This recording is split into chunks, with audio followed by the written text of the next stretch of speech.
start getting everybody in their seats and get ready to start talking now. Thank you all very, very much for coming out tonight. My name is Bob Bocock, and I'm the environmental investigator that works with Erin Brockovich around the country. I have a science background, predominantly in water utility management and water utility operations. I'm a licensed water treatment operator, so I understand a lot of the technologies we're going to be talking about tonight. More volume? Okay, this is a strange room, and I'm feeling really weird walking on this wood up here. We're going to talk about what's going on with the chemical spill here in the Charleston area and West Virginia American Water Company, and let you as a community have an opportunity to vent your frustration, talk about the problems that you've encountered, and ask very important questions and get unfiltered, unedited answers. We want to talk openly about what's happened. It's a very unfortunate situation. This is not a situation that Virginia American Water Company wanted or desired, but it's a situation we all collectively find ourselves in. And the answers that you're going to get tonight hopefully will help you as individuals deal with it better. And that's the objective of the meeting tonight. So thank you all very, very much for coming out. I'll explain the format here in just a second. Thank you all very, very much for coming out. At a late notice, we actually were able to get this room at about 9 o'clock this morning when they got back in City Hall. They were closed over the weekend, so thank you all for coming out on short notice, and we're here to answer your questions. And before I get started, yes ma'am.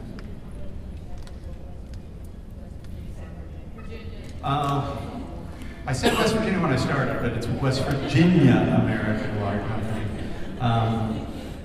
Wow, sorry about that, and I will. Yes, and you should be. Oh, there you go. Well, thank you very much for that. The format tonight is, what I would like to do is, this is your meeting, and this is the community's investigation. We've all heard conflicting information come out of the press. We've heard 1,000 gallons, 4,000 gallons, 5,000 gallons, maybe up to 40,000 gallons. Where did it go? Why did it take so long? What happened? What's going to happen? What can we expect with the flushing program? How long is the chemical going to remain in our drinking water system? And what can we expect in the future? Those are all things we anticipate. We've actually seen online a lot of your questions about wildlife and things like that. And so we want to, the reason we've given you 2 hours tonight is to go through those and to make sure you leave here satisfied and have all your questions answered. I am, once again, a scientist from the water treatment profession. Erin is a community activist, consumer advocate. She works on environmental cases throughout the world and consumer products cases throughout the world for communities much like this. We are on the road together far too much, and we want to make this your meeting. And so that's the most important thing that we can convey to you tonight. Erin and I are not attorneys. There are a lot of good attorneys here in West Virginia. There are a lot of good attorneys here in the Charleston area, the greater Charleston area. We do work with attorneys. All of you are very familiar with the movie Erin Brockovich. And we have the science team that's deployable on these types of cases immediately. So we'll answer legal questions, not from a lawyer's perspective, just from over 20 years of experience dealing with cases much like this. And they're our own personal experiences, they are not legal advice. So with that, I'd like to ask Erin to come up and talk to you a little bit about the fact that you've reached out to her. Erin's received over 30,000 hits on her email, and over 2,000 of you have signed up for updates on the webpage. So thank you very much for that, and we will continue not only today, but days coming, keeping you apprised of what's going on from our perspective. With that, Erin, can you come up and share with these people?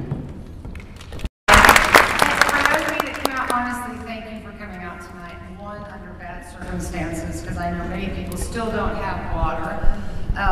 Two, very, very, very short notice. We got into town last night, so we had to move really quickly this morning in hopes that we could have any place to have a community meeting to answer any of your questions. And the weather's kind of ugh. So everybody that is here tonight, thank you very much. We're monitoring Facebook and my website, and we're very, very comfortable that people, even though they couldn't be here, who said they wanted to be here, are getting to the website. We posted information last night on how to better protect yourself as the water comes back online.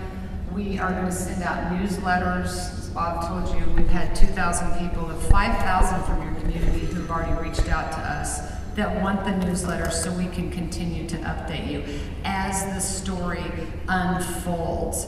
We've been doing this for 20 plus years, and we see what happens, and no one's going to stand up here and do a bunch of bashing, because that's not going to do any good, and that's not what it's about. But we certainly have some very specific opinions about information that sometimes you can't get that will be helpful to you.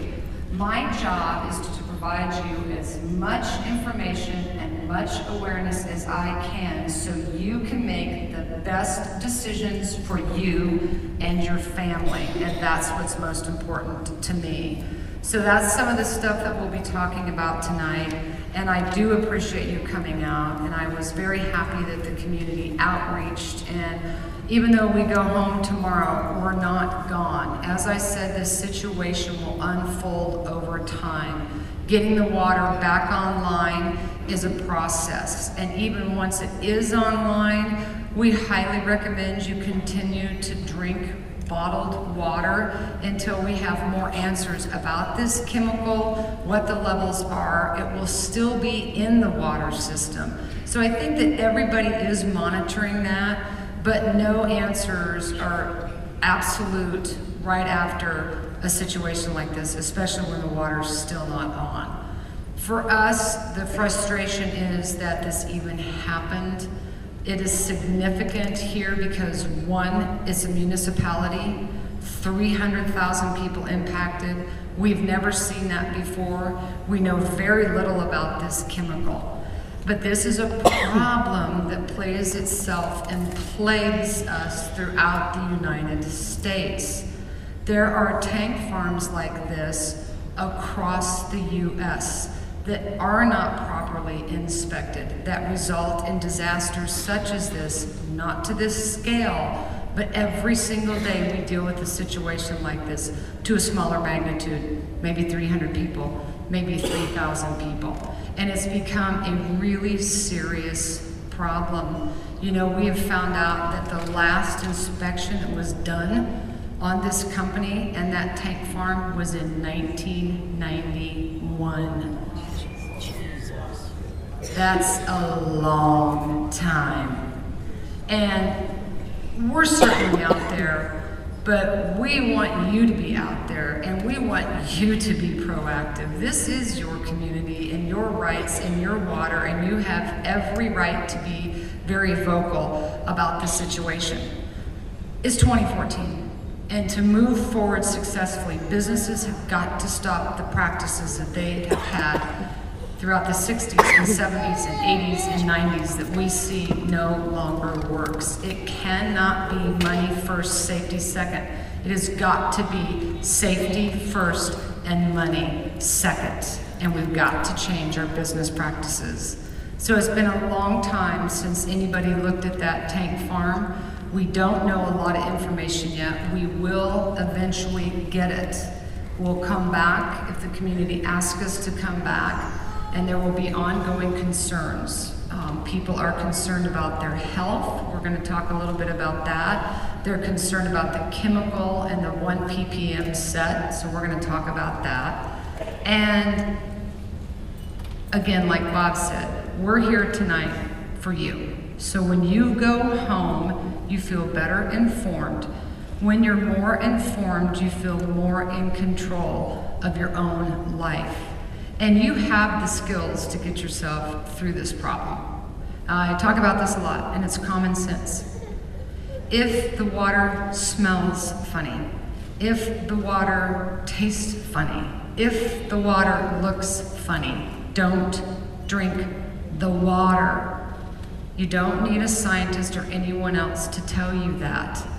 And I've shared today, you know, I have my first grandbaby in my life, and if I lived here for the safety of her and the uncertainties that I still feel, I would continue to make her food or her formula in bottled water period.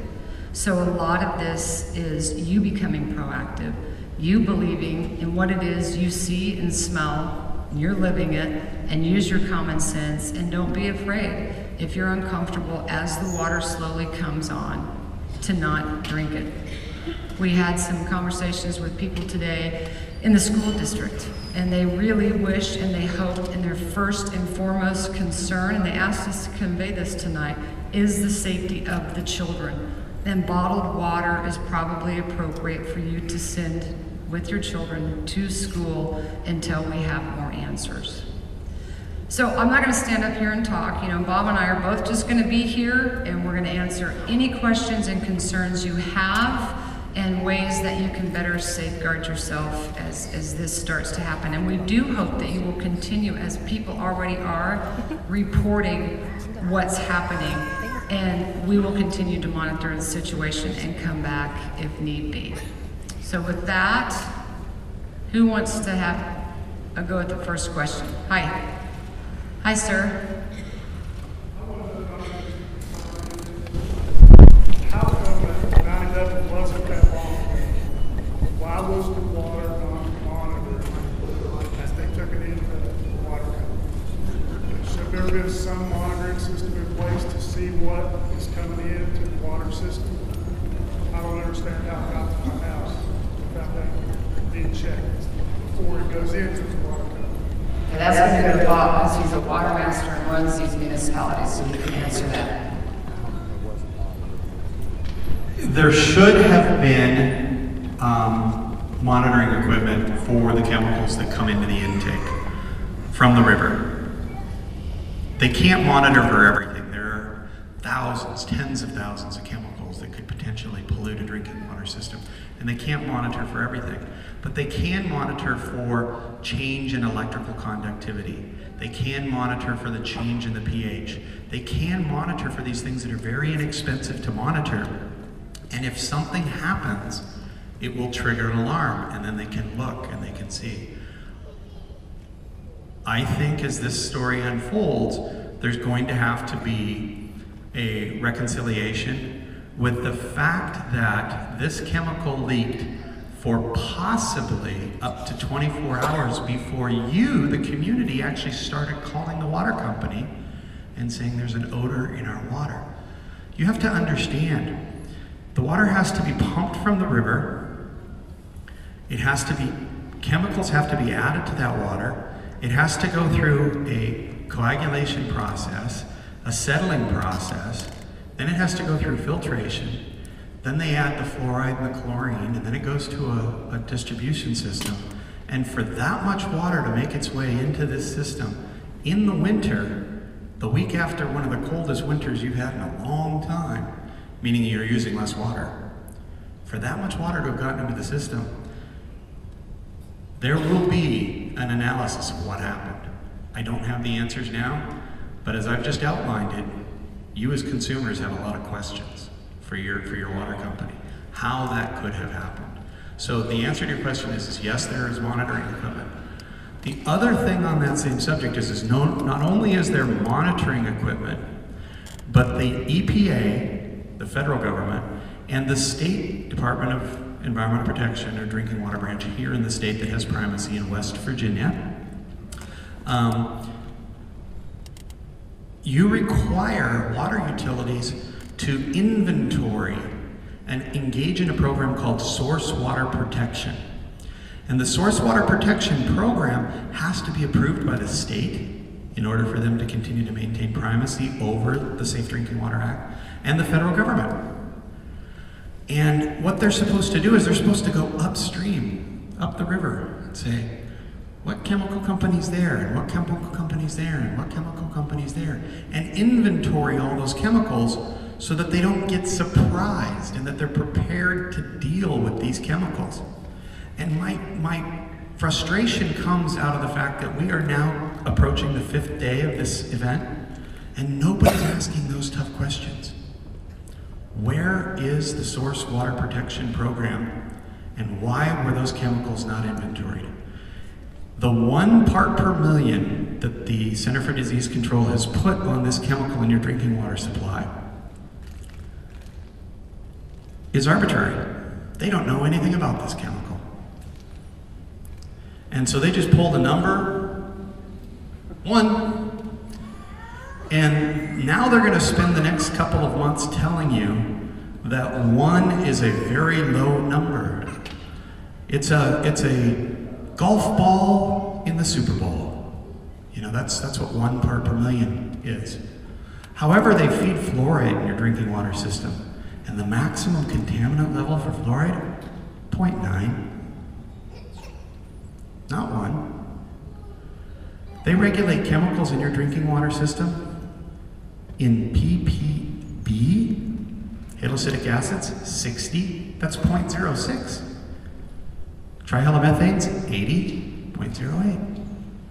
They regulate chemicals in your drinking water system in parts per trillion. So just keep moving the decimal point 3 places. And that's what we're talking about when we come to drinking water safety. So when they put up a big red map of the distribution area and show slivers of it and say, this water is now safe, please define safe. Because I don't know what safe is, and they don't know what safe is. The other aspect of that I've cautioned those that I've had the opportunity to speak with, is you have a chemical that is structured and made and manufactured for a particular use. It comes into a drinking water system and it's disinfected with chlorine. That is an oxidizer. Okay? If you read your consumer confidence reports on your drinking water, you will see that they regulate disinfection byproducts. And what disinfection byproducts is when chlorine comes in contact with regular organic, naturally occurring organic material, not man-made organic material, but they have the same chemical reaction. What happens is the chlorine will attach to those molecules and convert them into some 1,000+ chemicals. And those are called trihalomethanes or halocytic acids. And go home and Google up West Virginia American Water Company and look at your consumer confidence report. And those chemicals are regulated in parts per billion, not parts per million, because they are carcinogenic and they are toxic. And they are created when chlorine oxidizes those organics. The same thing is happening to this chemical. And I would venture to say, because I haven't done the science, and neither have they, that that chemical is oxidized into 40, 50, 60, 70, 100 different chemical compounds, many of which are more dangerous than the chemical that was released in the first place. And we just don't have the answer to that. So, yes, ma'am. Where I was going with this explanation is it takes 25 to 30 years to set a maximum contaminant level. And there will never be one for this chemical because it's so rare. They only set a maximum contaminant level in drinking water for chemicals that have occurrence around the United States. And frankly, this chemical is only used in this industry. So, yes, ma'am. Thank you all for coming. I just want to thank you all for coming. Erin, I was wondering, right here. Erin, now you got to come up and answer a question. Well, I guess you can answer it, but if you all lived in with what's going on in the zones that are waiting to be flushed, and once we were cleared, how soon after would you all take a shower or drink the water? If you all lived in the zones, because we're waiting for our water to be declared. She amended your question slightly, and I can answer it better with her amendment. Her amendment to your question is especially if you could smell it. Well, I'm sorry, I heard her say those things, she did touch on that. Yeah. But I'm saying as far as actually consuming it, getting in that water, body and all. I mean, if you all lived here, how soon after? A week, 2 weeks, 3 days? Some people are jumping into tubs now. No. Well, they are. I know. No. Some of my friends are doing things and I'm going to answer it from a science perspective, and I'm going to let Erin answer it from a grandma's perspective and a mother's perspective. Be careful with that one.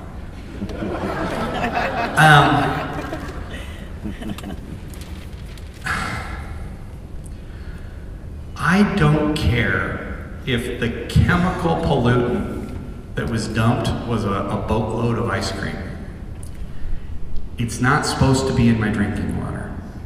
It's organic, we don't understand it. I can tell you it's not a good chemical. It's not hanging out with good other chemicals, it's bad. The answer to your question from my personal perspective is I would not bathe, drink, or consume that water until they told me it was removed from the drinking water system.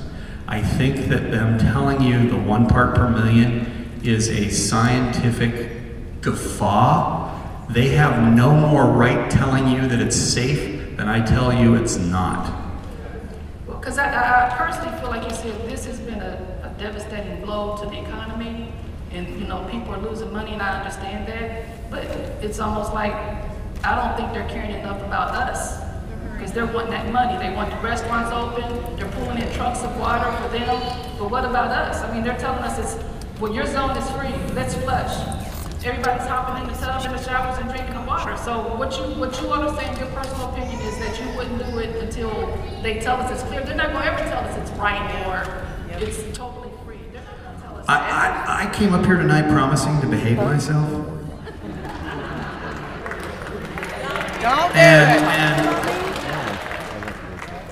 Okay. He said that hours ago. This is a chemical that would likely be adsorbed on granular activated carbon. I'm gonna let Erin answer the question before I go into my whole tirade about, do you guys have filters behind your refrigerators that go to the ice maker that you probably haven't changed and don't know how? They've probably been destroyed and you're gonna leave those things in place. I got a problem with that. If you have one of those Keurig coffee makers, it's got a carbon filter in it, and if you don't change it, you're gonna continue to recontaminate yourselves. You have water treatment devices throughout your house that you probably don't even know exist, and we want to talk to you about those. That same carbon treatment system that would treat a carbon molecule like this, isn't this coal country? They call the product granular activated carbon. It's made from bituminous coal. You ship it up to Pittsburgh, it gets activated, it's used in water treatment plants all over the United States and in the world. They have emergency vessels sitting in a parking lot in Pittsburgh. Why haven't they been deployed to your water treatment plant?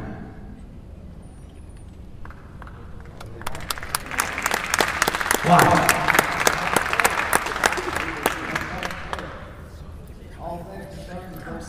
I'm sorry. Yeah, we agree with you on that. You might be asking the wrong person up here about how long I would not be drinking the tap water, because I'm going to tell you it'd be a really long time. I've been to too many communities like this. Most of you see the movie Erin Brockovich? They're called boobs, Ed. But my point being, did you ever think that would now be you? No. Some of you did, most of you didn't.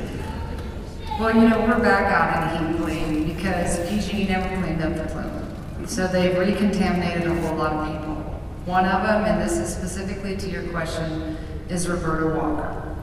And they are now telling her, well, the levels are way down again, Roberta, and it's safe for you to drink. I'm going to tell you what she said. I don't give a shit. You have told me this before. You're not going to tell me it again. And it has been almost 2 years since she's made that statement, and she still won't drink the water. She said, I don't trust you. It's a known poison. It's still in my water, and I'm not going to let me, my family, or my grandchildren drink it. So it will have to be your decision. I understand bottled water isn't cheap, but please be cautious, and it may be a long while before you drink the water. Now, people who jump in the bathtub, if they have any kind of problem, they get any kind of skin rash, they don't feel good, they get a headache, they smell something different, they won't get back in it. Somebody will let us know. So you need to be the keeper of your own tap And if you suspect anything, don't drink the water. And if that means you don't drink it for a year, then don't drink it for a year. For me, I will tell you flat out, if I lived here, there's no way that in confidence tomorrow or within the next week that I would drink or let my family drink my tap water. I would continue to protect myself and drink bottled water until more time has passed and somebody can tell me with certainty that this tap water is absolutely safe. I don't want you to tell me that it's 500 parts per billion or 50 parts per billion or 2 parts per billion. I want you to tell me it's 0. And when it is, I will drink the water. Pipe contamination? Well, yes, there can be, absorption, no. Don't address that. I thought you were talking about sitting in the pipes. No. Your pipe material, whether it's plastic, copper, galvanized, God forbid, old lead pipe. We are in West Virginia, there's some old lead pipe here. It will not be impacted. Now, without freaking you guys out, the older your pipes are, the more corroded they get that, ring of nasty looking stuff inside there. Bacteria live in that, and they like to eat these little methanes. They love them, they're like candy to them. So your pipes will actually take the bad chemical out of the water as they pass through. So I'm not worried about that. I'm worried about all the hidden filters that you don't even know exist in your house. Okay? Behind your refrigerator, if you have a water dispenser or an ice maker. Places like that, the coffee pot that has the vessel to the side, it has a filter in it that needs to be replaced. People don't replace it. And I would, at 1 part per million, those carbon filters will be consumed. Some people have home water treatment systems with ion exchange resin and granular activated carbon. The Brita things on top of the sinks, those are 75 bucks. Trash them. They're gone. They've been exhausted. They're full of that crap.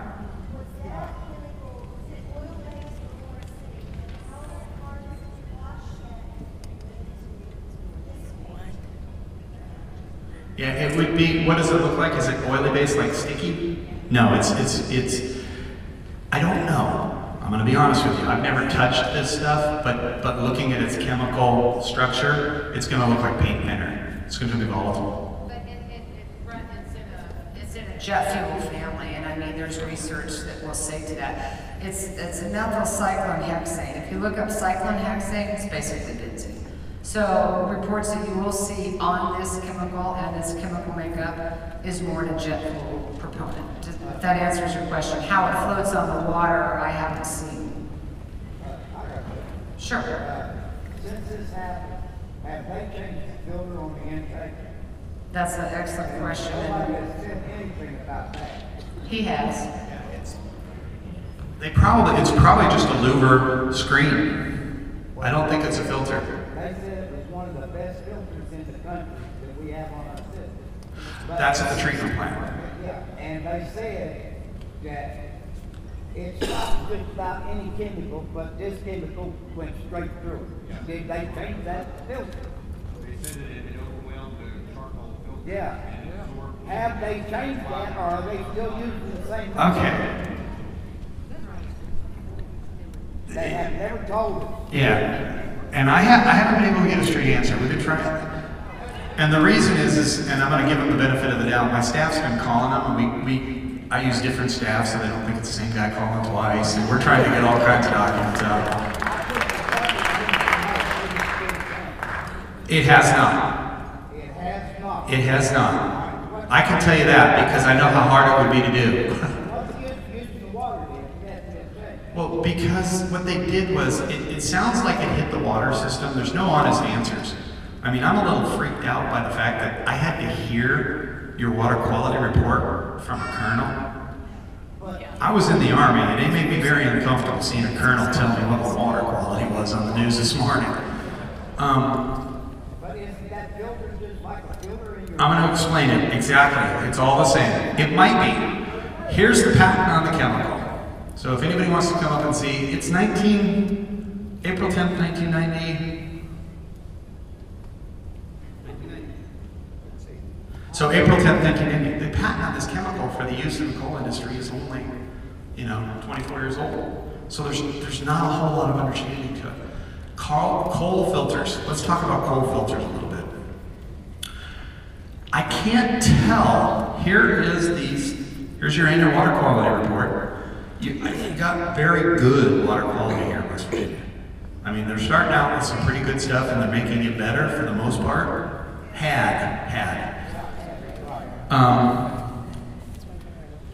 And you had a big treatment plant upgrade here about 10 years ago. But they don't talk about the specifics. They gloss over them enough that even me, a water guy, can't figure out. So they're telling you as a community that the coal absorbed this chemical, but it became overwhelmed. If they're saying that, they're either creatively crafting a story for you, or they're lying, or a little bit of both. And here's the problem. To absorb and overcome a granular activated carbon coal filter, and they can either get this stuff, it's made from Sri Lankan coconuts, or bituminous coal from Pittsburgh in West Virginia. Most of what they would use, it depends on the types of organics you have in the river, the naturally occurring, the decaying leaves and things like that, whether they use the bituminous or I would think they'd use bituminous just because of the weight and the structure. If they were using that, the coal would become exhausted. You cannot clean the coal in the filter. It has to be removed and sent to a kiln furnace and reactivated. Okay, so that did not happen. So I'm a little bit afraid because if the coal's been exhausted by that chemical, you can't just backwash it off. Now here's what I mean, so that I'm very clear on the creative storytelling here, is if they told you that the filter just became overwhelmed because of filtration, then that's not the creative story, that's the lie, because you can't filter this chemical out. It would not have filtered out. It would have gone right through the filter. Okay, so they can't have it both ways. Either it was granular activated carbon, which molecularly would absorb these carbon molecules, they would have stuck, but once they stick, they become exhausted and they're no longer usable, or it filters through and they backwash it off. And this chemical would have never stuck to the filter, it would never have filtered out. So they can't have it both ways. Yes, sir? I've got several different questions. Okay. He's got a lot. Cooking, same thing. You can, in theory, you could boil the stuff out, but you're just boiling it into your air. Okay? Let me throw this concept at you, because here's another thing that you should really ask the people in charge. What happened? Whether it was 1,000 gallons, 4,000 gallons, 5,000 gallons, or 40,000 gallons, I don't care. How much has been removed from our environment? Okay, they're going to have you flush it all to the wastewater treatment plant. The good news is the bacteria at the wastewater plant thinks this is candy, they're going to eat it, that's a good place for it to go.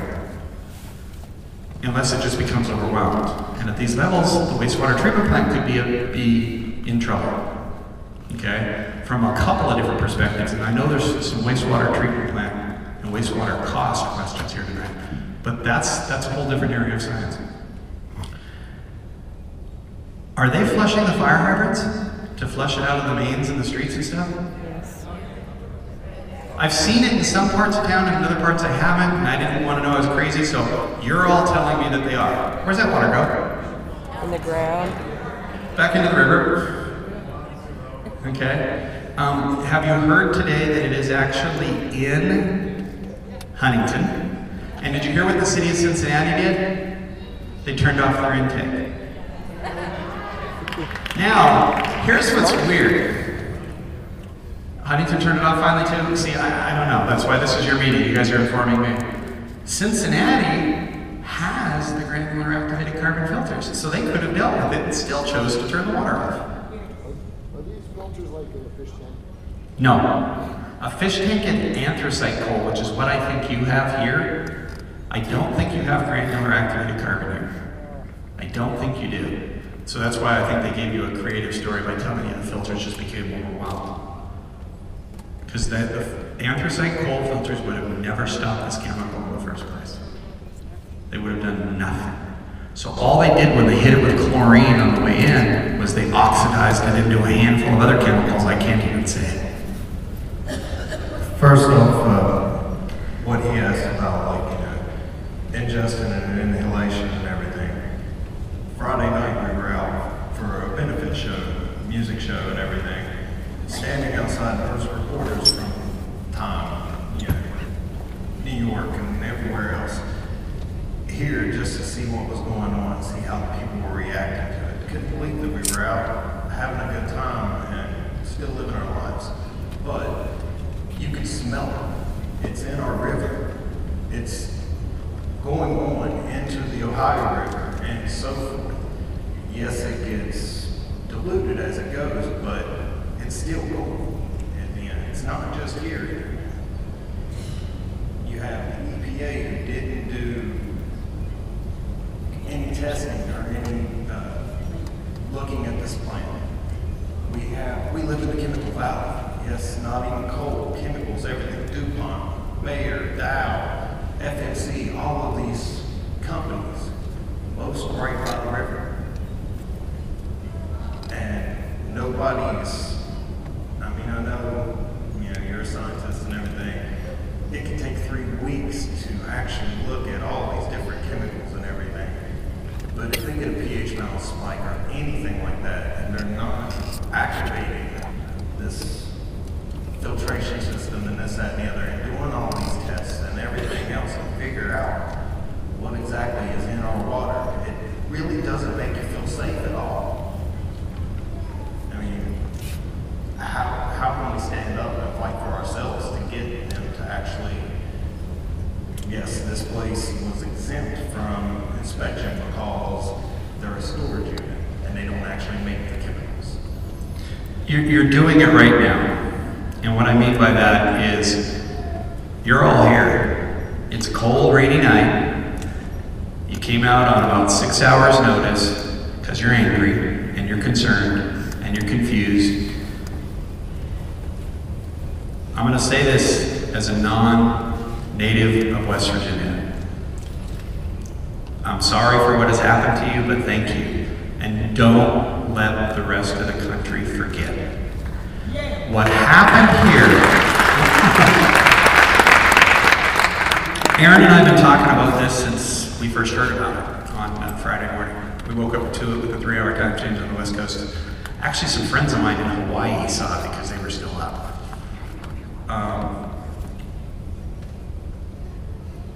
Here is the quagmire. To your question about all the chemical companies and the leaky tanks and the loopholes in the law that allowed them to go since 1991 for an inspection and all that kind of stuff. The federal government got a wake-up call in Charleston, West Virginia last Thursday. And here's the wake-up call, and it's been touched on in the newspapers, so I'm not fear-mongering or any of that crap. Erin and I were talking when we got on the plane. And the headlines and the news articles and the tweets and the emails that Erin received on Facebook said something along the lines of, if this had been Al-Qaeda, we'd have been at war. But because it was cold, we got rid of it. Here's the really scary part. And I'll probably get, I'll earn an FBI tail for this one. The federal government can't have it both ways anymore. And it's because of what happened in Charleston, West Virginia. And what I mean by that is us in the water community, we used to say things like, a contamination by a terrorist group could never happen because it would take 10 rail cars of chemical to do any harm. 7, 4, 1, 5, 3. Who will give me 2? In the state of West Virginia, especially in this valley, it could be a lot smaller than that with just a simple little explosive or whatever in any one of these plants, and you can take out a radius of everybody. Exactly. And the point is, okay, government, Do you want to let them off the hook by saying they only dumped 1,000 gallons? Well, then guess what it takes to pollute a community of 300,000 people? 1,000 gallons. I could do that with a dump truck. Or 5,500? 7,500? Guys, this is not an Al-Qaeda plot. Disclaimer. I could go to a municipal auction. I could buy 2 street sweepers and take out half the population of the state of West Virginia with 2 street sweepers. Fill them up with whatever chemical. Heck, I could probably go over Freedom and buy some. Walk up to your river. I wouldn't even walk up to your river. Have any of you ever watched a street sweeper fill up? How do they do it? Fire hydrant. I just pull that street sweeper full up to tetramethylethyl, put it right in that fire hydrant. So now, because of you, and I apologize on behalf of the rest of the United States to Charleston, West Virginia, the government can't have it both ways, and they're going to have to do something about this. And so you've had to suffer as the example, but if anything good comes out of it, it might be this. The other thing I wanted to say was, as being a part of us, I work in the service industry. Been out of work since it started. My store is closed. The turn up the tips, it really doesn't help me because I'm in the kitchen. I'm out. Well, they're supposed to share. But those guys, they work hard. And it's one of the hardest industries around here. They work hard, and the only thing they get, they don't get a paycheck. The only thing they get is that money that you leave at the table. And understand, a lot of people ain't gonna want to go out and eat and everything right now with not knowing what they're getting as far as from the carbonated drinks that they're drinking and this, that, and the other because of filters and everything else that have to be replaced. And a lot of these places are ordering these and have them coming. But those people rely off of your business. It's the only way we can survive. Thank you. Okay, let's go over here because I got that. Her arm locked on there.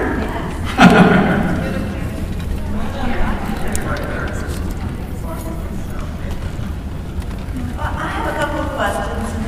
One, I don't imagine you can answer, but the other one you might be able to answer. I think it's within your expertise. So, the one that's within your expertise, when the water company first found out about this incident, the chemical was misidentified, and they began treatment on a different chemical.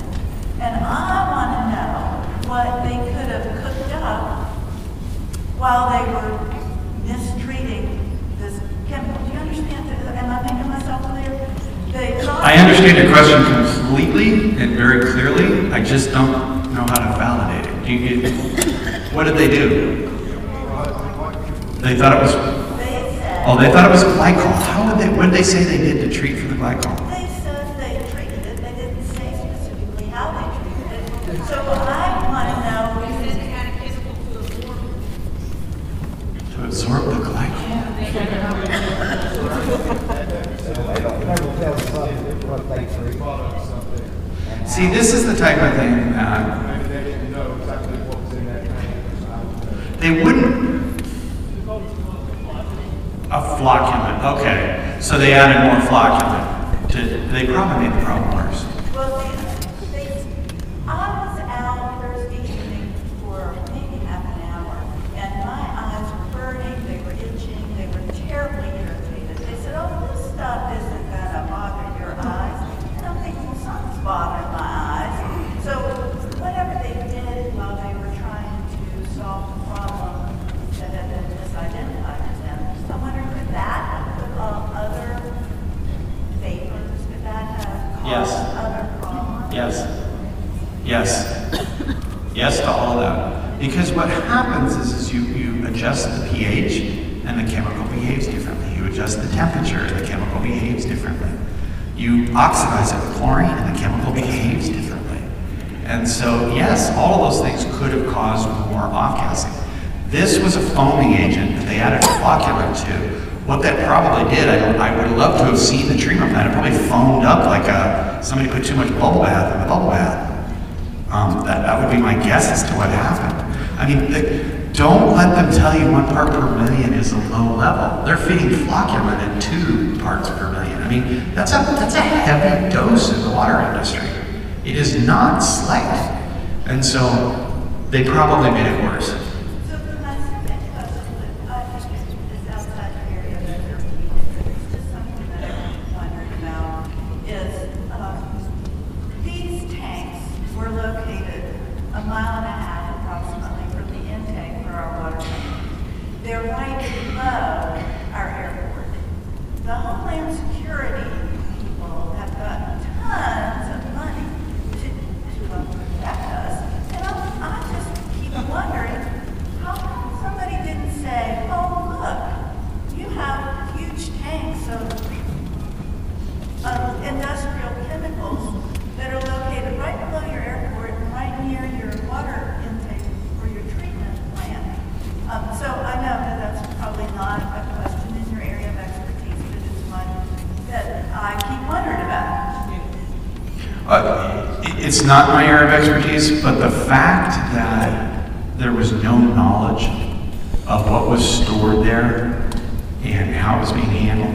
What happened to dual wall? What? February of last year, this company filed and told our government here what was there.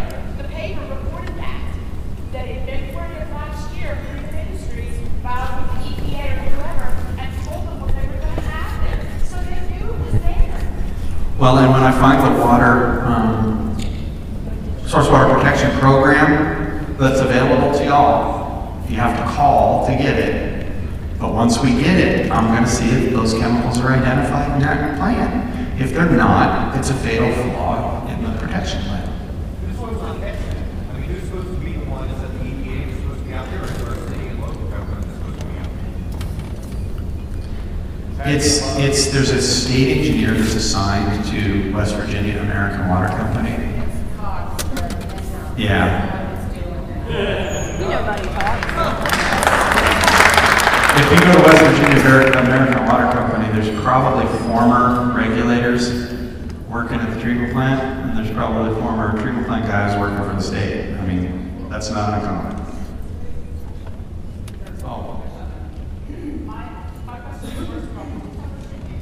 Oh, I'll give you cards too when you get ready to leave, but it's Bob. Last name is Bowcock.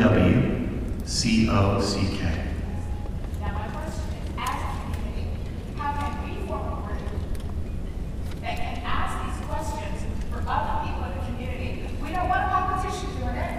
We don't want we want regular people like me and Miss Hattie over here.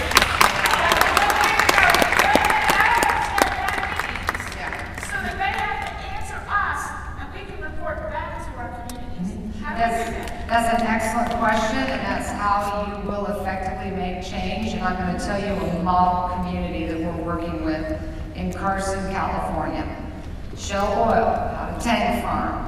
And the fox that was guarding that hen house didn't bother to tell all of the overseers we got a big leak going on, so it just happened. Now they've got this huge benzene soil plume underneath their community. Their children cannot even go outside and play in the backyard because they will be poisoned by benzene. This community was like you. They were fed up. I sat there and I watched this unfold, and it was one of the proudest moments of my life. You know what they did? They showed up in force at a city council meeting. Thousands of them. The look on the city council member's face was priceless.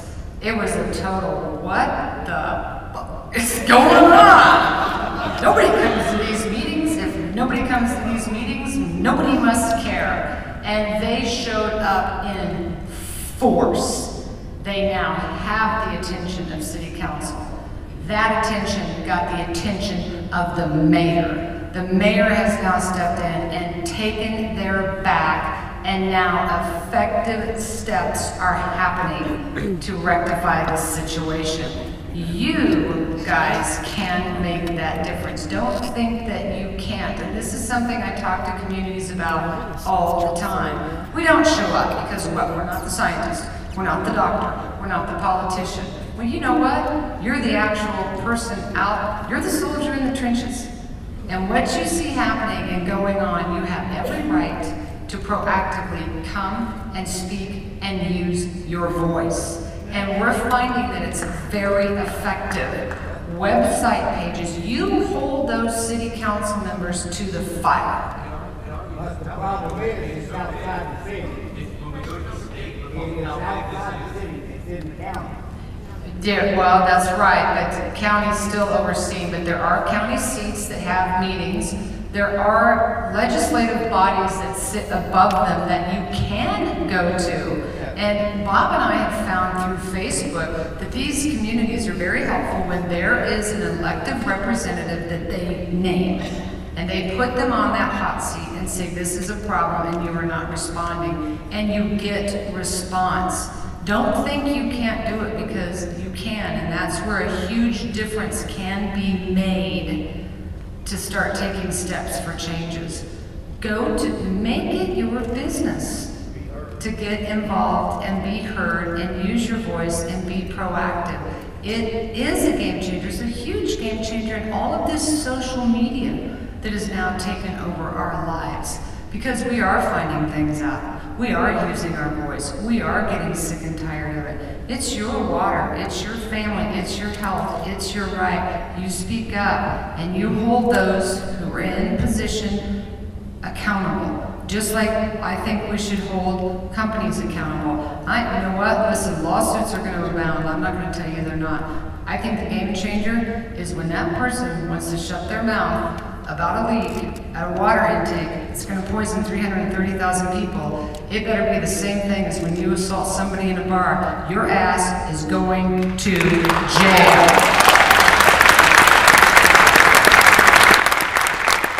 And that's going to be a game changer. So you can make that difference, and that is one of the first steps that you can take.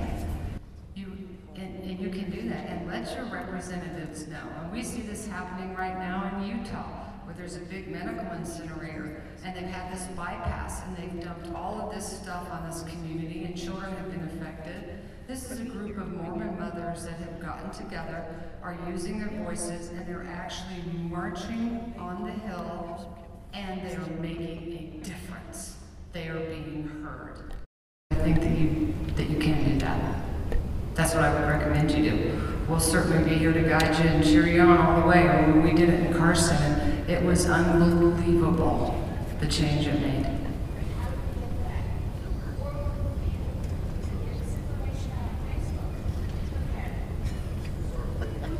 You can start a community page, and every community we're involved with does that. And there you go, and so here you have one tonight that you can join. By way of example, and this isn't off topic because it's just to help you how this happens. I'm involved with a group of women who have been affected by a birth control device called Assure. They created a Facebook page, and suddenly it went from 10 to 1,000 to 10,000 to national attention to now actually looking at laws being changed. And just because they got together on Facebook, they began to share stories with each other that they made this change. You can come to my website, and all of you, if you do this, we have now a health book that of people like this community reporting problems in their state. We've given you a platform where you can connect with each other. And when you start seeing the stories that it's not just your story, and it's not just you, and it's not just you, and it's not just you, or you, or you, or you, it's all of you, it becomes horribly powerful. You can create your own Facebook page. She can have a Facebook page. We can get both of you to come to myhealthbook.net, and we can put you all out there, and you will find each other. That's when it becomes very, very powerful. You know, I think that oftentimes, and I'm not giving anybody a pass here, legislators and our officials don't know what's going on here with you. I mean, I know people try often to report it, but they don't see the bigger picture. Once you start sharing your stories, once you start voicing your stories and being proactive, and they see the bigger picture, then they're forced at hand to do something. They don't tend to get too worried if it's 1 or 10, but when it becomes thousands, they get to be very concerned, and they become responsive.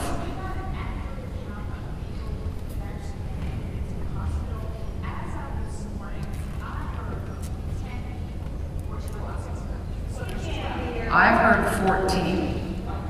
I've heard 14, and we have had people reporting to me that they have sores in their throat or sores in their head, because a lot of people did shower or were in the bath. So there are reports out there. The actual number, no. But as people report it to me, we can get it up on that health book, so people can now go, wow, I'm not the only one. The Center of Disease Control got over 800 calls within 24 hours. Over 800 calls of poison control. That's true. People have been poisoned, and we need to have a central reporting location for that. Again, that's what my health book is designed to do. So we can open it up and go, and you know what, for the person who walks around, and I dealt with this in Hinckley, that thinks, everyone thinks I'm crazy.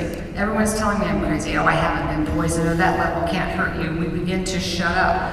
It is very empowering to you when you find out you and you and you and you and you and you and you all suffered the same thing. Thank God, I'm not crazy. Don't let somebody tell you you're crazy. You're not crazy.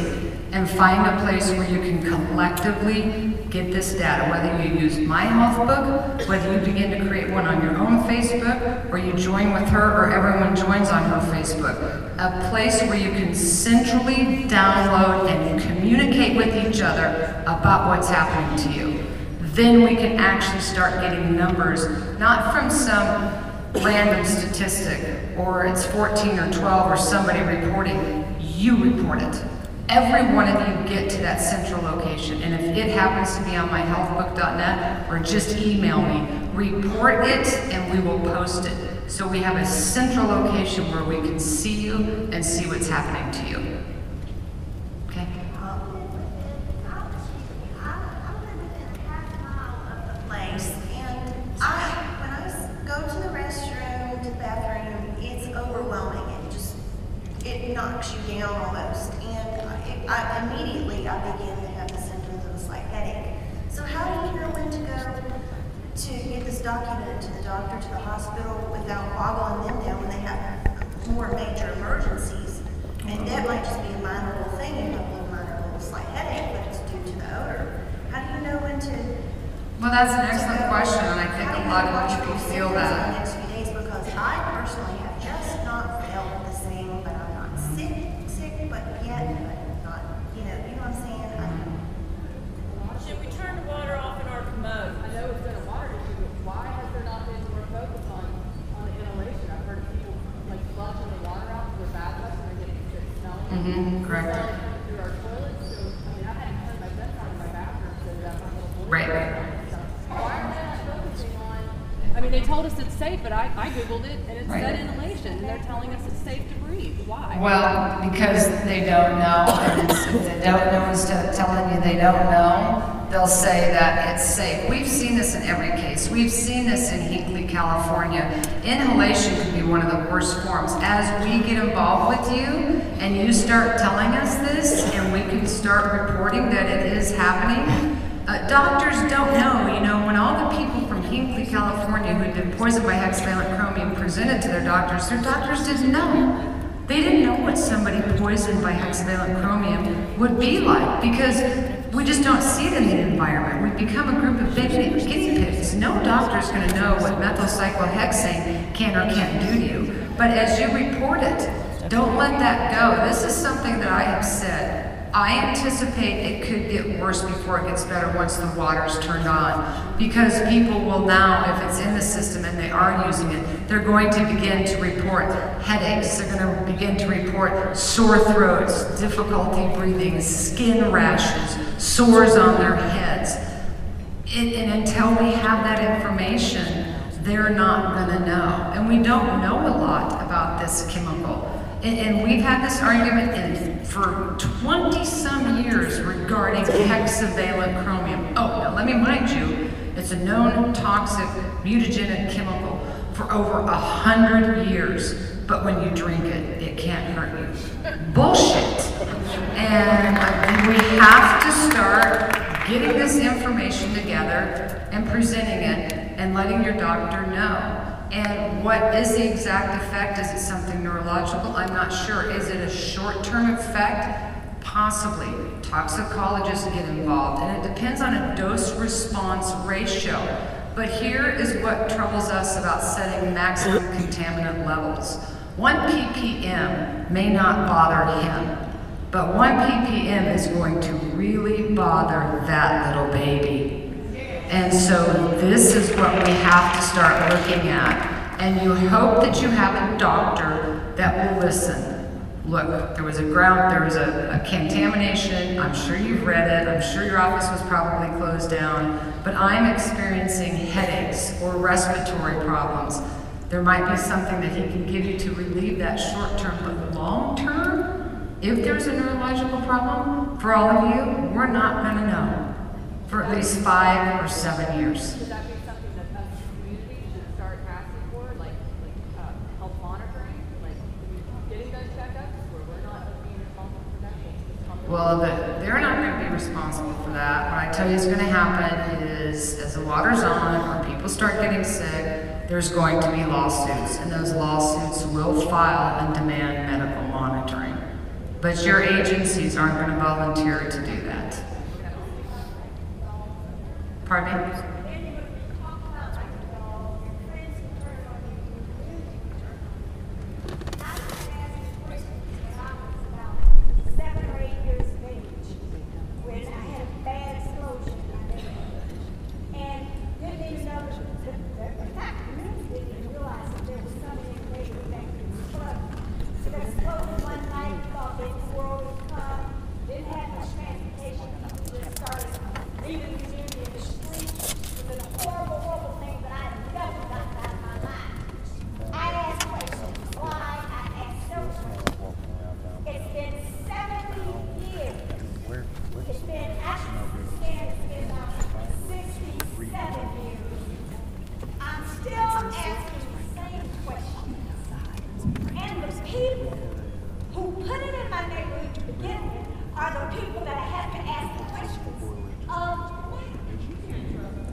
No, you can't.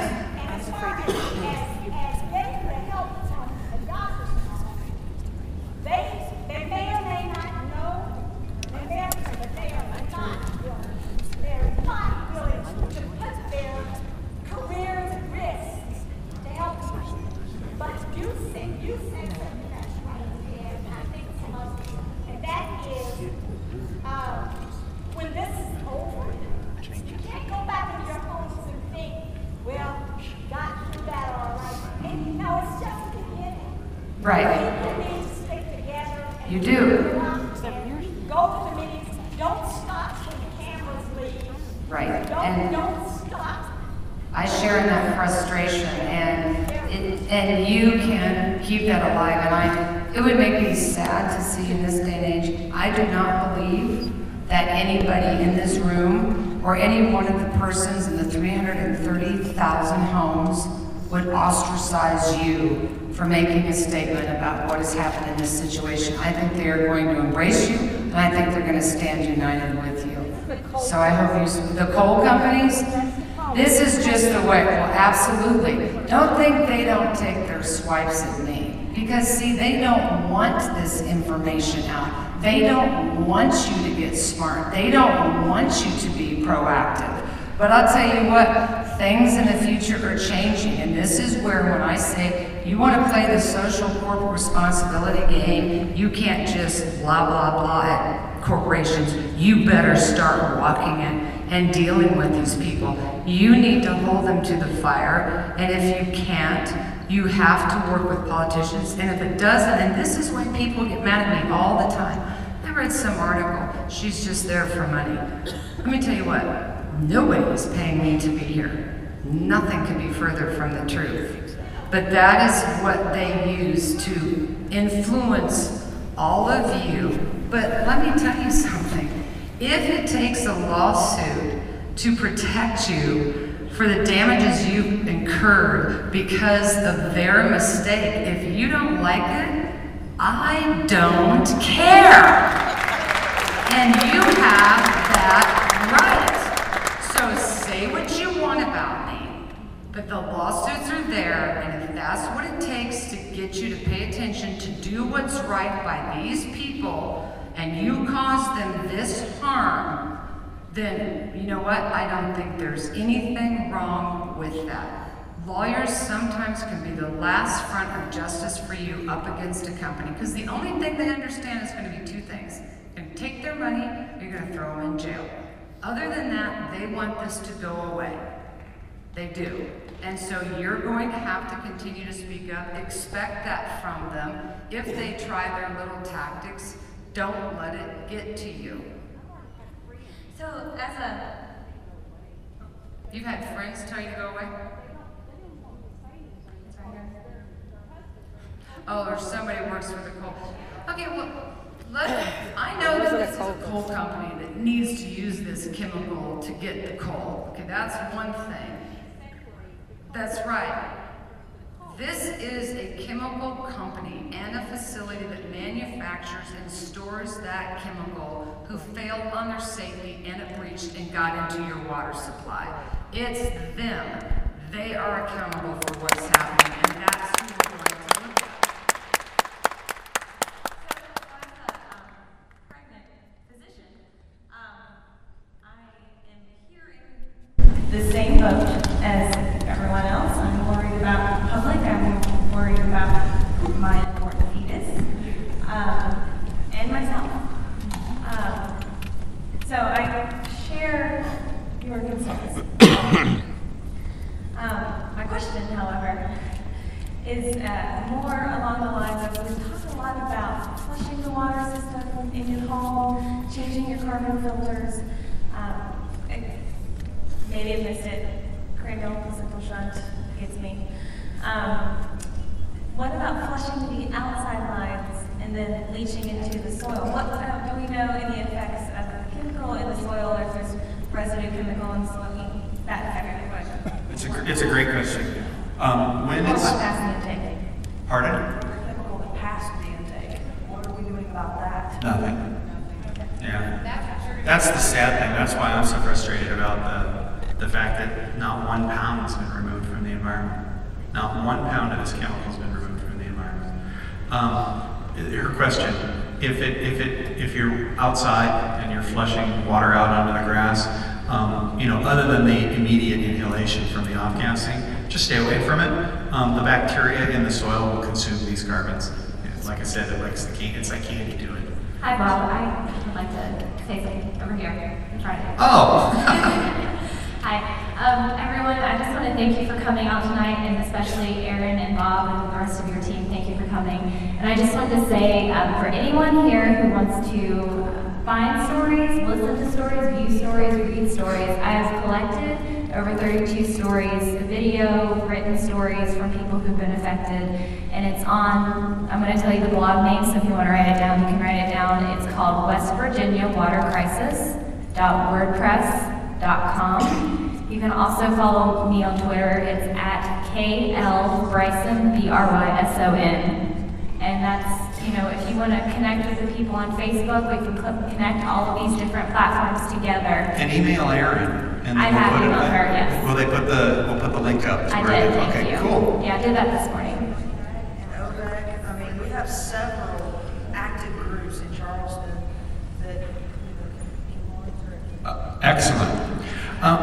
It sounds like there's a lot of groups that you guys need to network after this meeting out in the lobby and kind of figure out who's who and where. And one of the things I want to tell you, because it's not just the city of Charleston, somebody said there's multiple counties, multiple jurisdictions that are, so 9 county board of directors, I don't know how many municipal corporations, but there's a lot of entities involved. There's one entity. There is, and I'm not sure what it's called in West Virginia, but it's like the Corporations Commission that's over West Virginia American Water Company, the Public Utilities Commission. What do you call it here? Public Service Commission. Okay, in Arizona it's the Railroad Commission that's over the water company. So it's different in every state. Bottom line, hold their feet to the fire on this. Every one of you are a consumer. You have a consumer ratepayer advocate at the Services Commission. Write them an email saying you want a full-blown investigation into this matter as to what happened. You want a full day hearing, and then everybody show up for that hearing and hold their feet to the fire on the investigation. One of the things that I found very irritating and cavalier is they've offered to allow you 1,000 free gallons of water. You know, it cracks me up when they take on the bottled water industry and they go, we only charge 70 cents for 1,000 gallons and you're paying $2 for a little 16-ounce bottle of water. Okay, he gave you a gift. What do they charge for 1,000 gallons here? Oh, I forgot I'm on the East Coast. It's high here. $5. You got $5. And you gotta pay the sanitation fee on that wastewater. Here's what I want you to do in that ratepayers Public Services Commission thing. Since they think they gave you a gift, trust me, there's no free lunch in this program. Make sure that you tell the ratepayer advocate you would like to see where they took a shareholder deduction for that $5 they just gave everybody in free water. Otherwise, it's just gonna show up on next month's water bill.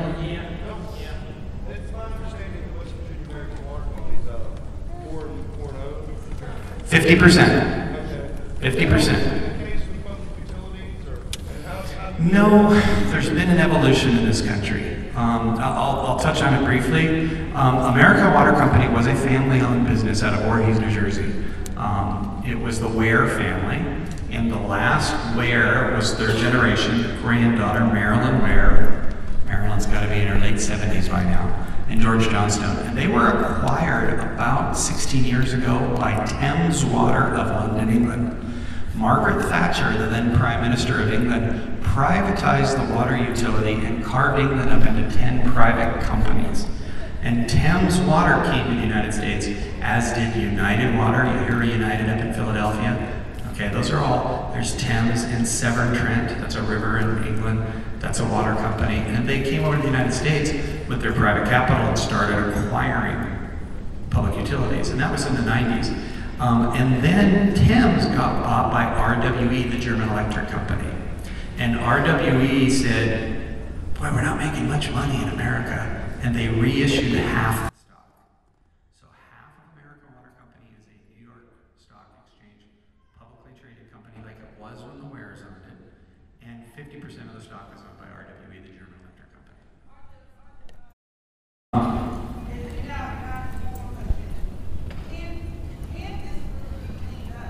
Yes.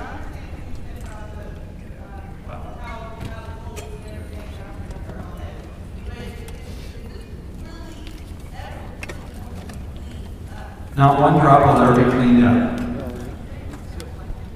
The sickest thing I heard on the news tonight was somebody actually referred to it as the remediation plan. The remediation plan is going rather successfully. I went, what the hell is that guy talking about? There is no remediation plan. The secret to pollution is dilution.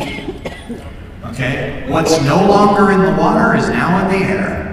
What made its way into the soil will be consumed by the natural bacteria. There is no cleanup. There is no remediation. They are, by the grace of God, taking advantage of the natural resource that is called the Ohio River. The good news is I think this chemical will stay on top. Has there been any fish kills? There was a fake photo out there of a fish killer. Yeah, I don't think it's going to affect them. I don't think you're going to see any bioaccumulation or any long-term effect. When it's zero, when it's gone. And my argument with that, yeah, wildlife's going to be fine, fish are going to be fine, crustaceans will be fine. I don't think it's going to bioaccumulate. I don't think it's a long-term thing. I think you're going to have a hard time finding this chemical in the environment. I'm going to make a prediction. I think it's going to be out of the environment before it's out of your water system. We know the chemical came from Georgia from a plant that the Koch brothers designed. How do you know that? Because I got a guy I've been paying a lot of money to And he hasn't come up with that answer yet. What's the morning paper? The morning paper is in it. Yeah, they're part of the. Yeah. Aaron, you need to listen to this. This is a good one. You can listen to it from there because Aaron starts working the crowd about this time of the night, and that's perfect. Supposedly, as we read the paper, this product came from Georgia, which is owned by a factory that the Koch brothers own. Now, folks, from us miners, we need a job. The chemical industry needs a job. We all need clean air and water. As coal miners, we're environmentalists too. We want clean Right. air. We got to live here we want. We're not the problem. But in '83, one of the two Hunt brothers came up there and started the first drag line. Now, when you battle the Hunts and the Koch brothers and the hypocrites at the water company send a little church, 25 by 50, with not a dozen people in it, and wanting us to put a check back that costs $500, and every year to hire their plumber to come and check it because we complete the water system, and they let this go on. That's hypocritical. And then what's bad, when I called them the day before this came out, they said, oh, by the way, we're going to do it to all the houses. They're in the process of doing that to everybody here. Is that what we want? We want our jobs, but we also want clean air and water. And we all need to work together and not fight each other. And I believe we can accomplish this by the grace of God and common sense. Thank you. Yes, sir. My name is Paul Corbett Brown. I'm the president and keeper of the Mountains Foundation here in Charleston. I want to thank you all for being here. I don't know that I have a question per se, but there's some things that I feel like we need to discuss and that I would like to bring out. Now, first off, to the gentleman that just spoke, I want you to understand very clearly, and I want everyone in here to hear me, this is not an attack on coal miners. It is not. Okay, sir? Our brother right here just talked about the hardships that he suffered as from being in the food industry and not having work as a result of this. And I would like to take the liberty of putting a few words beside that, and that's simply this. In West Virginia, we need to come together and understand one very simple fact. There is no such thing as a healthy economy if we don't have clean water. Now, this chemical exists for one purpose and one purpose only as far as we know, and that's to wash coal. This accident has finally brought attention from the entire nation to something that Southern West Virginia has been dealing with for decades, and that is this. We don't know what these chemicals are. We don't know what they do. We don't know what their long-term effects are. We don't know how they interact when they enter our water. But one thing that we do know is that now 25 peer-reviewed scientific papers are showing that West Virginians are being poisoned to death by this industry and their lack of concern for our water. These are peer-reviewed scientific papers showing that we are suffering 4,000 additional deaths every year as a result of exposure to toxins from the coal industry. Cancer rates that are off the charts for anywhere else in the country. Do you know that women in Mingo County have the shortest life expectancy of any demographic in this country? 72 years is the best you can hope for as a woman in Mingo County. Women who live in these communities are more likely to have a child with birth defects than a woman who smoked her entire pregnancy. They are taking this chemical, washing this coal, and then they're pumping it behind unlined earthen dams. There are more than 110, maybe 114 of these in West Virginia alone. They contain billions of gallons of this contaminant. They also pump it into abandoned underground mines. What happens to that? It goes into our water. It's been going into our water for decades. We've been crying for help for decades in this state, particularly the counties in the southern part who are suffering. Yes, we need jobs, but I need everyone to stand with me and shout it to the tops. The people in our government need to be held accountable for protecting an industry before they protect you.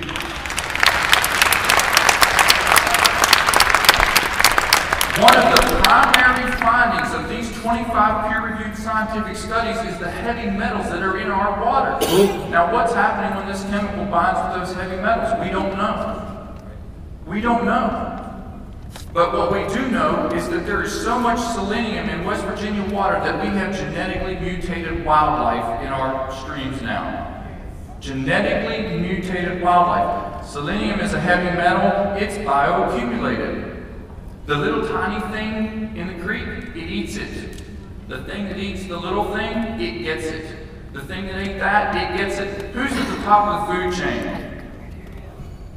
Us. It bioaccumulates. There is so much selenium in our water and so many heavy metals in our water. Even our own LACS, Department of Environmental Protection, says that maybe as much as 3/4 of our water in this state's not even fit for recreation. Why do you see signs all over the state that say catch and release? It's not because the trout are endangered because there's a short number of them. It's because you're not supposed to eat them. It says it in the game books. Yeah, we'd like to hear from them. We didn't come to listen to you, sir. We didn't come to listen. We came to listen to them. They came from this side of the country. It's their forum, not yours. We listen to you, sir. Will you pass the microphone? 1 second. All I'm asking is this. We have been under siege by this industry. It is time that we as a state stood together and said enough is enough. Thank you. Woman in the back, right there, dead center. Yep. Okay, this whole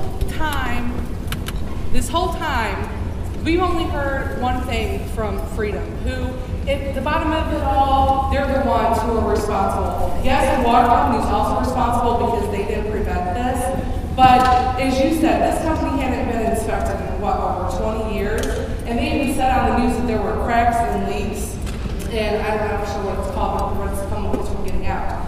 But they said that the last I heard, it was 7,500 gallons, supposedly, that leaked out through a 1-inch crack. There is no way the 7,500 gallons of that fluid leaked out through a 1-inch crack in 12 to 24 hours.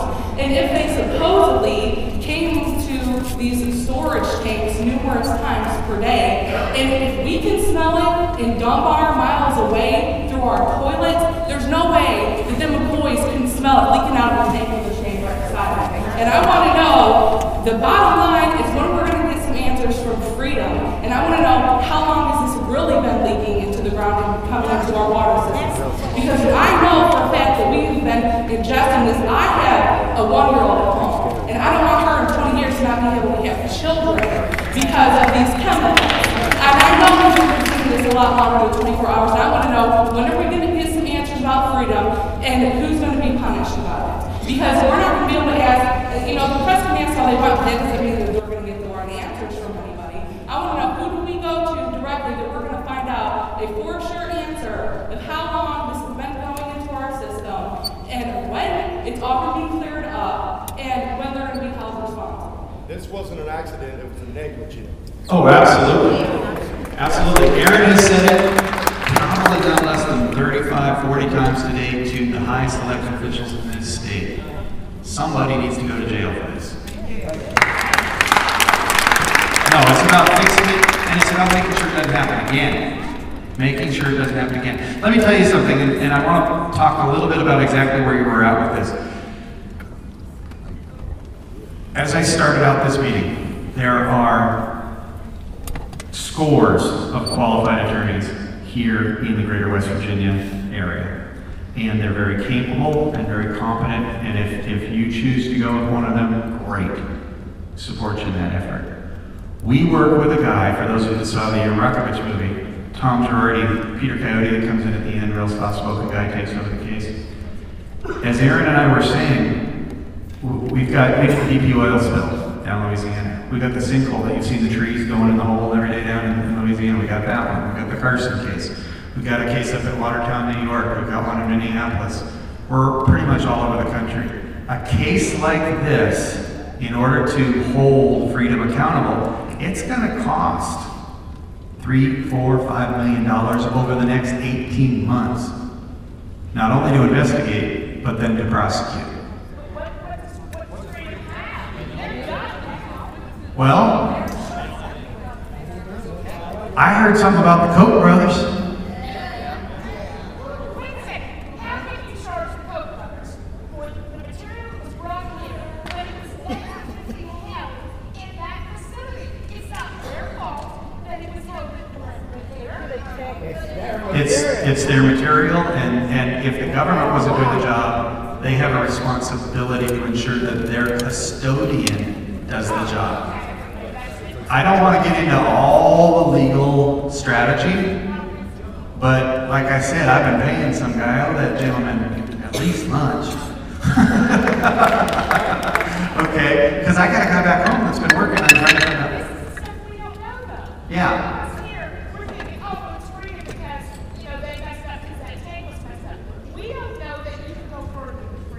Yes. Well, and I don't know that we can, and I feel that there's a lot of victims here, and it's going to take weeks, months, and possibly years to sort this out. But at the end of the day, everything we do in this world is a dangerous activity. Everybody in this room has car insurance. If you don't have car insurance, you don't have a driver's license, and that's because driving a car is a dangerous activity, and you should have a financial responsibility if you injure someone. I will guarantee that there's insurance associated with this activity. But set that aside, know that it's going to cost a lot. Now, as individual homeowners, you have certain damages that are unique and different from other homeowners. So, a litigation, somebody told me there's 17 filed already? Somebody told me there was, I know there were 6 on Friday. Oh, there you are. Yes, ma'am, 17. That's what she counted this morning. 1 in 25 hours, wow. There's going to be a lot. So you have a decision to make. Do you go with a group that's going to spend $4 to $5 million to prosecute the case, that knows what they're doing, that's done it all over the country? You just need to think about that. But that's a personal decision you have to make. If anybody's interested in that, because that's the questions that always come up at the end of these, and because you guys have been such a great audience and have had so many questions, and I'm going to keep taking them, but I didn't want to get, in over. If you want to see Melissa, stand up and wave. Where'd Melissa go? Oh, there she is. If you want to see Melissa, she's got paperwork back there if anybody has any questions, and we'll be happy to answer the questions about that. Yes, ma'am. Yes, I have 2 questions. One is, will a reverse osmosis water purification help with this? And the other one is, what do we do when we flush it? I'm concerned about we just need to turn it on and run out of the house while the humans get into our home. Yes, I would open the windows and I would let it air out. The sad thing though is if you're flushing it, and what they say it is today, like 0.08, yeah, or 0.8, not 0.08, 0.8. What are you flushing? What's sad is you might be flushing good water, you might be flushing 0.4 out and sucking 0.8 in. This is the stupidest plan I've ever seen in my entire life. Okay, because it's not been well thought out. You literally could be flushing out water that has no chemical in it in order to suck in water that does. And how long is it going to last? Reverse osmosis question. A reverse osmosis water treatment filtration system actually may be damaged by this chemical. Okay, it's a membrane. They take these really fine fibers and then they coat them with polymer and they make a permeable membrane that they take a lot of pressure to push water through and it comes out the other side and it's H2O. And the chemical will stay on the membrane, but it could burn holes in it. I don't know, but these types of chemicals are bad for reverse osmosis membranes. If you have a reverse osmosis water system, it probably cost you $700. It was probably damaged by this. That's a claim that needs to be made. How much does it cost to change the filter on the back of your ice maker? $100 if Sears comes out? that's a damaged claim. If you have a home water treatment system, if you have to throw out your Brita pitcher, if you have a coffee maker, I mean, those are all costs. Yes, ma'am. The licorice smell that they're describing, is that an additive so that you can detect the leakage, or is that part of it? That is correct.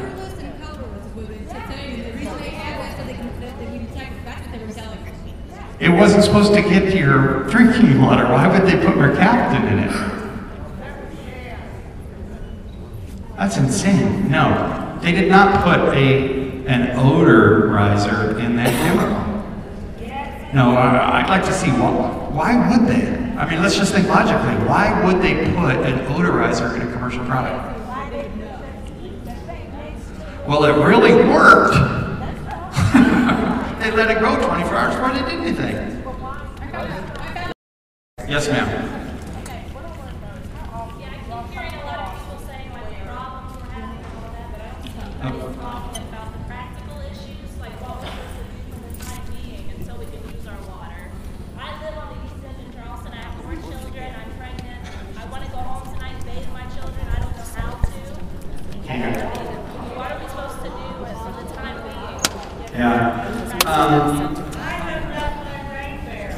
Rain barrel, that's good. I don't have a lot of good news for you. I really don't. There's a reason that they put the do not use order out there, because they don't know how dangerous it is. The question is on a very basic level. I'm going to take about 3 more questions because we're starting to lose people. But on a very basic level, it's dangerous. Don't know how dangerous.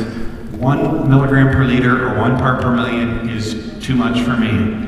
0.8, 0.9, 0.2, I don't know where, until it's gone. The good news is, I'm going to give you a good guess. It's going to be gone from the intake at Charleston in a week. And then it should flush through and it should be gone and you should never hear from it again. It's going to take longer in Huntington. And God forbid they can actually detect it in Cincinnati. But it will go away, and it will be gone, and you will get beyond this.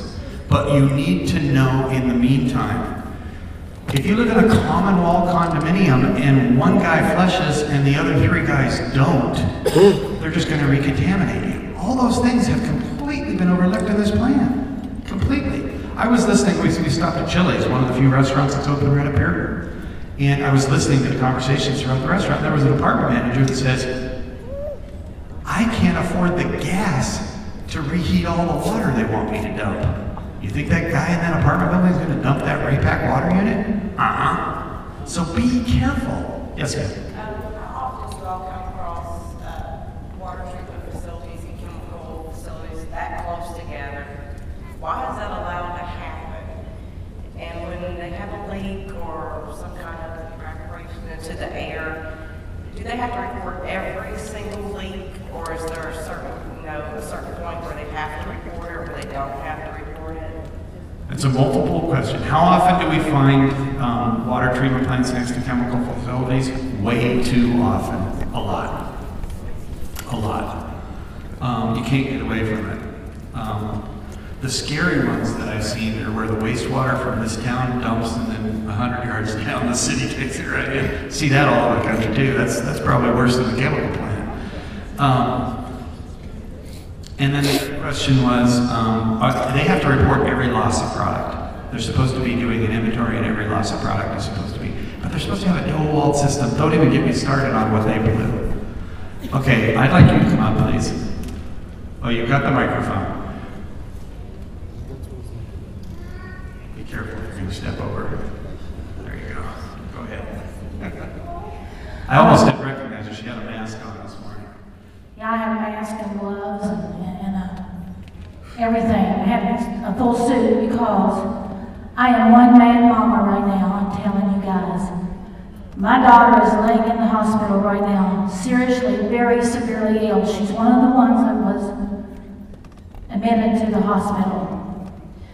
She began getting sick on Thursday after a hot, steamy shower, drinking the water and washing the dishes.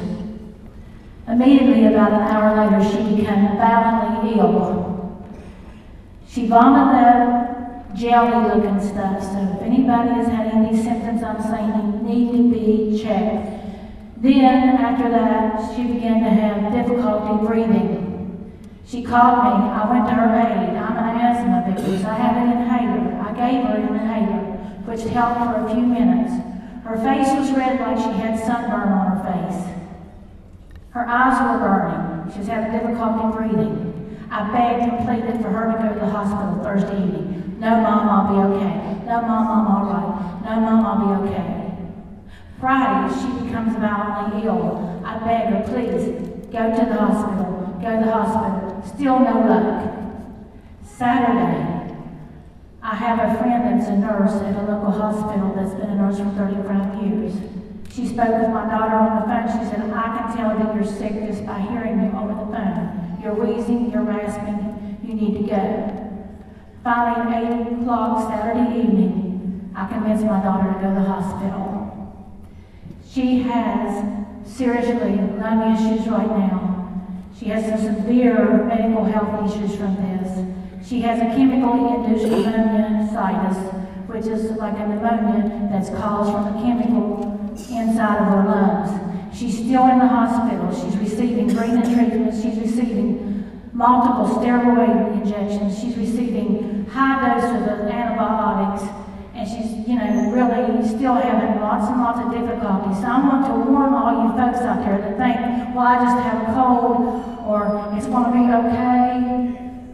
Maybe not going to be okay. Because right now, my baby, my most resource on the face of this earth, my only daughter, is very seriously ill due to this.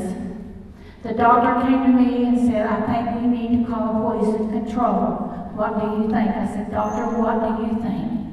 I think this is a chemically induced pneumonitis from the chemicals that she inhaled. And the reason why hers was so much more effective than maybe some of you, the steam was so hot. She loves to take a hot shower like her mother. I do too.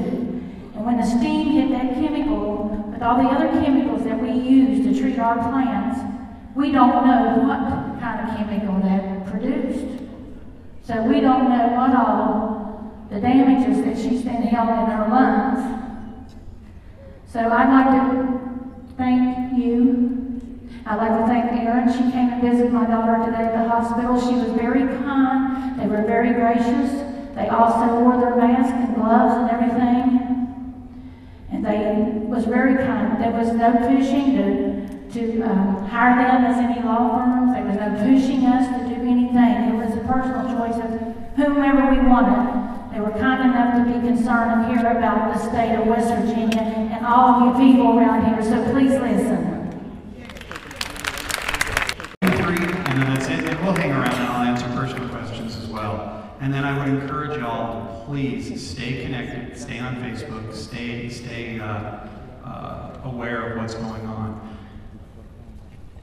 I'm usually the doubting Thomas when it comes to these medical things, and Erin's proved me wrong every time. I have never been so convinced in my life of what happened to your daughter as I was today. There is absolutely no question in my mind. And what you need to understand is these chemicals, I keep telling you they're going to dilute out through the pipes and everything like that. Why work that way?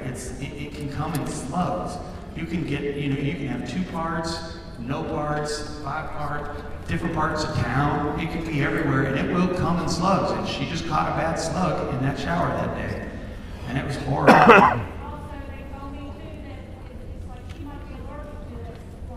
Right. Right.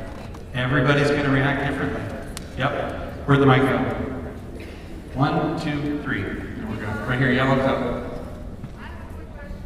Sure.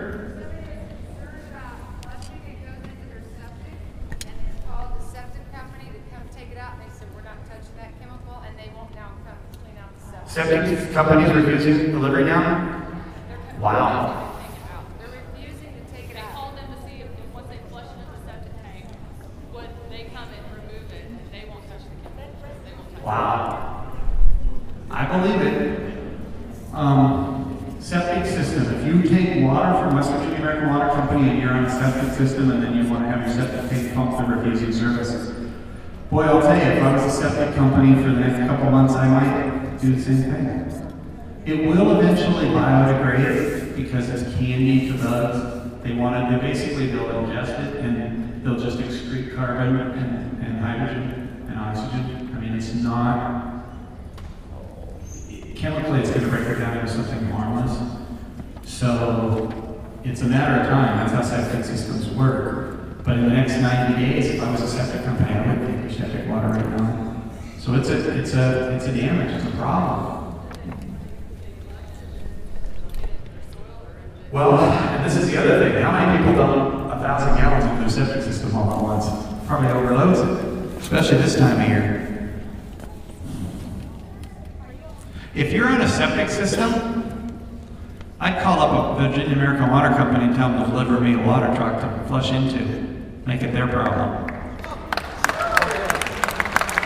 If you're not connected to the sewer, make it their problem. Because they've ordered you to participate in this program. Remember, the colonel told you to do it. Okay? So call them up. Say, I'm on a septic system. You come get my water. Yes, sir. I really appreciate you coming and doing all this. And we're all a part of a giant experiment right now, unfortunately. One of the things that you'll encounter here in West Virginia is you talk about extremely poor planning. You talked about numbers being pulled from orifices, all those sort of things, as well as the media, not challenging these companies the way they should be, etc. I got on this early on. I live less than a mile from where this discharge occurred. Myself and other activists have been going out, getting samples, getting them out of state. I've talked to PhD biochemists in the last short period of time. Mostly they agree with you, in some cases they don't. One of the key things that's not being talked about, and right now because coal companies under attack are being scapegoated in this, coal company, and I'm not with coal company, but coal companies are not the only ones using that fluid. And that fluid's been coming in and out with hydrofracking right now.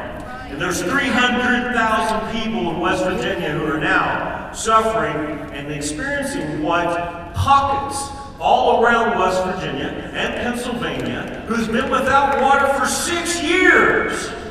Okay? People going without water for 6 years. My name is Jesse Johnson. I was 3 times nominated for governor of West Virginia. And I ran and I tried to get the messages out about these things. I fought when they wanted to take and privatize our water and make it possible for this water to be transported to 9 counties, etc. I have fought for water quality all along the way. The problem is that the people who are in charge in this state are not fighting for you, they're fighting for big corporations because they're mostly members of ALEC to begin with. Okay? The media, this reminds me of when the MIC explosion happened. People were killed.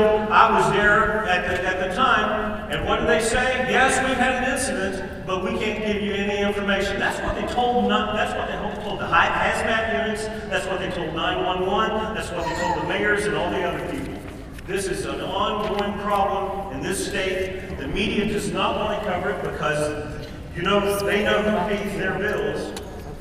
But the reality is that this is being used in hydrofracking, it's being used in coal, it should never have been stored beside the water, as you know, but there's a lot of very grave concern by the biochemists that I have spoken to in the last several days as to what this is going to lead to. So I won't be drinking the water or washing in it or anything anytime soon, and I would suggest no one else do either until we get to the bottom of this, because as you said, we don't know what the safe amount is. Right.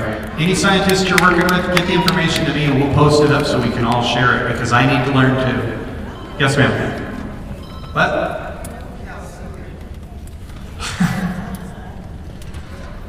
I just wanted to state first, in Huntington at 6 o'clock on Thursday at the Unitarian Church, we are all gathering to community together to figure out what we're all going to do, and you all are more than welcome, every single one of you, to come. We hope that you do. We're going to be organizing petitions and a bunch of stuff, just informing people, trying to figure out what the next step's going to be. I also have two questions though. The first one being is that Freedom Industries did not buy the facility until literally a month before this spill occurred. Etowah River Terminal owned this, so are they going to be responsible for anything that happened? Freedom Industries is obviously not the only culprit that caused this entire spill. But the other question I also have is that I've read that sediment, the stuff that's at the bottom of the rivers, they can have at least have a half-life of 140 days soaking up this material. So even though you say that the bacteria in soil will eat it up, do we have to worry about the sediment and like the runoff from the stuff that's still in the soil that will eventually go back into the water from rain and stuff like that, for the things that aren't being cleaned up? Because they keep making the main concern that we're cleaning the water, but it's not only in the water, it's in the soil. It drained into the ground, and now it's stuck in the sediment in the water. So I was just wondering what was supposed to be the whole cleanup process and what they're supposed to do about Etowah River Terminal. Wow. She asked a long question. Answer question number 2 first. I don't know about the bioaccumulation in the sediment. I do know that the flushing of the fire hydrants is just going to continue this loop. So if I were down in Huntington, what I'd be mad at is I'd be mad at West Virginia American discharging their stormwater into a water of the United States without a lawful permit. And they're going to claim that they have an exemption and that it's an emergency. If I were Huntington, I'd ask them about that. Question number 2. I like a big party. And so if some other terminal company might be involved, the more the merrier. Who is next? Up there. That's number 3, and then we're probably going to get a big so. Yes, ma'am. I was wondering, how do we know that this wasn't going on a lot longer than even Thursday or last week? Because I have a daughter that's almost 4 months old who's been suffering from eczema since she was a month old. Severe eczema where her scalp's cracking and bleeding. And since the last 3 days that I've been bathing her in water that's not came from West Virginia Water Company, it's cleared up. She's perfectly fine now. So I was wondering. Okay, I'm going to ask a question since you guys are my eyes and ears on the ground because it's been driving me nuts. It's safe to say that the documents that I found online are flawed. What have they told you your disinfectant is here in? They never really have? They tell me in here one thing, but you're telling me it might be something else, and that's why I wanted to see if anybody would volunteer what they think it might be. When they made the treatment plant upgrades, they didn't change the disinfectant at all. It's still just plain old sodium hypochlorite, chlorine. Has anybody ever heard that they put ammonia in with the chlorine to make the chlorine less reactive and last longer? They're doing that in Ohio and they're doing it in Pennsylvania, America. It's called chloramine. And that would be taking your babies out of their water. And if there is a naturally occurring ammonia, it could be a problem, but the nitrates look low, so I would be skeptical of that in the surface water. But because it's a surface water with organics in it, they put ammonia in the water to stop the chlorine reaction. And it makes the chlorine. Chlorine usually kills bugs, off gases, does its thing, and goes away. But in a lot of water systems that have high organics, they want to keep the haloacidic acids and the trihalomethanes at a low level, below the maximum contaminant level. So they add ammonia to the water, but that makes the chlorine last about 30 days, and it causes eczema and skin rashes. And so a question that I have had since I got involved in this is, did they switch to chloramine? Because Pennsylvania American did, and Ohio American, well, they sold Ohio American, you know that, right? Ohio American got sold, so they're not in Ohio anymore. They traded it for New York with Aqua. But anyway, the systems there switched to the ammonia. If you're on chloramine, that's what's causing your eczema.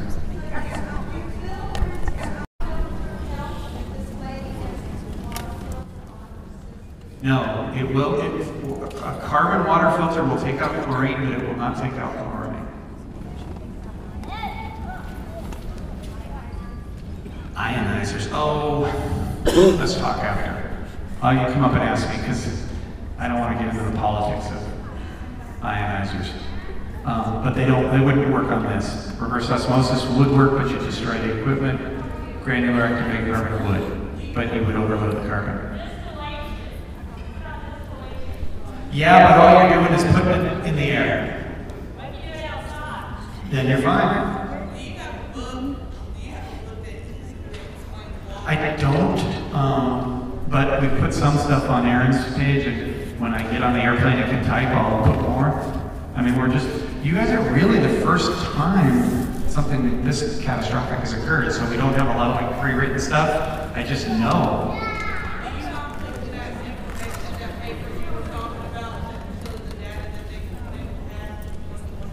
Yes, I'll get you a copy of that. One more and then I'm done, and you've been great.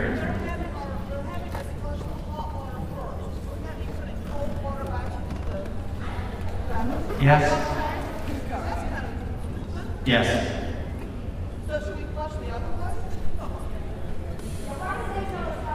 I wouldn't flush right now at all. It ain't gonna do any good. You know, until the chemical's gone, flushing is only gonna, I don't know what they hope to accomplish. I mean, they are literally telling you that you couldn't drink the water yesterday because it was 1.2 milligrams per liter. It's dropped to 0.8. Flush the hell out of your water systems. Have you cleaned the problem up? No, but it's safe. Says who? Don't know. No. One more. Will they tell it? I would hope they will tell you when it drops to 0. I would think that would be an announcement they're going to want to make, and I think it's going to be within the next few weeks. One last question.